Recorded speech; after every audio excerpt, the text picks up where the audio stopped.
Bauchi mu dai kai muke ta yayi. Kin jirgi ka zarce nan. Ya shafi al'ummar mu. Wanda wani abun in kai don Allah ka bari Allah baka ladansa. Wani abun kuma in ka faɗa ba ya gori bane. Neman kafa hujja ne.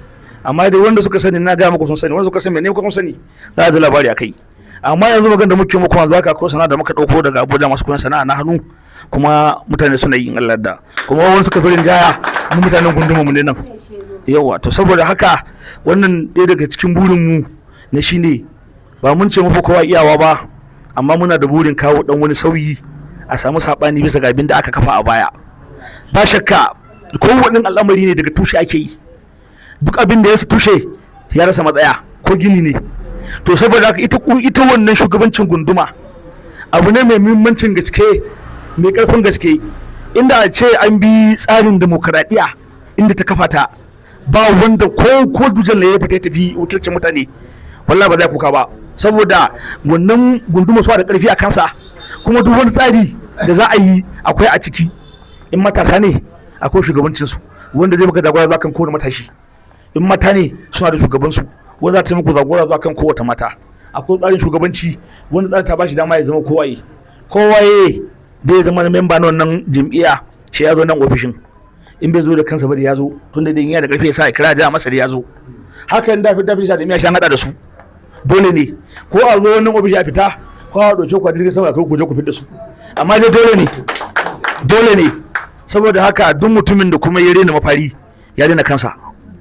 Kuma baya da zai a ce kowane al'amari na kan ce daga tushe, injiniya ne daga tushe, ilimi daga tushe, to siyasa ne da ba tushen. Kuma duk wani mutumin da yake nan ya amfani siyasa kai tsaye ko ba kai tsaye ba, in aka haife ka shan baka takarda, in kana kamar kuma shan baka takarda, in mutuwa ke ma shan da ka mutu in kana alaka da gwamnati, haraji ka kawo takarda, aiki ka ba takarda, kuma ka ba takarda ka duk zai takarda. Waye masu ba takardar nan ma'aikata, waye mai kawo ma'aikacin nan din siyasa. Kun ga siyasa shi wajibi ne. To da haka zan cika ku da dogon sutu a gurguje. Muna neman alfarman ku, muna neman goyon bayan ku, muna neman haɗin kanku, amma muna ƙara tabbatar muku cewa mu yan jam'iyya ne. Mu ba mu taɓa barin abin da yake alaƙa zan jam'iyya ba, kan layin ta muke. Kuma ba mu shigo da ne siyasan gaba ba mu shigo da ne rena kowa ba, amma mu ne mutunta kowa in Allah yarda. Akan mutunci muke, akai aka gina mu ko muna fata mu mutu akai.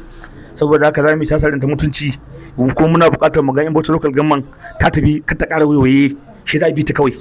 To ki an ce ruwa don tafiya, mutum da wani suka ɗara wannan kujeran, duk wanda ya zo ya ɓata kenan fa. Amma ba Jamilu Leute of staff ne daga wannan kujeran yake. Masari ya ja gwamna, yanzu shugaban fidiyo daga wannan kujeran yake.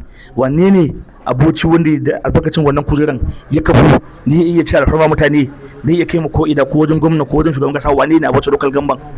Wane ne shi? Ni da ban sani ba. Ba zan ce muku amma ban ce babu ba, amma ban sani ba. To muna fata ku taya mu addu'a in Allah ya sa wannan lamari namu ne rabon mu ne a cikin daga cikin Allah tabbatar mana. In kuma Allah ya zaba mata da shi mu na jam'iyya. Amma dai dole za a yi da mun fi so da mu din mu je. Assalamu alaikum warahmatullahi wabarakatuh.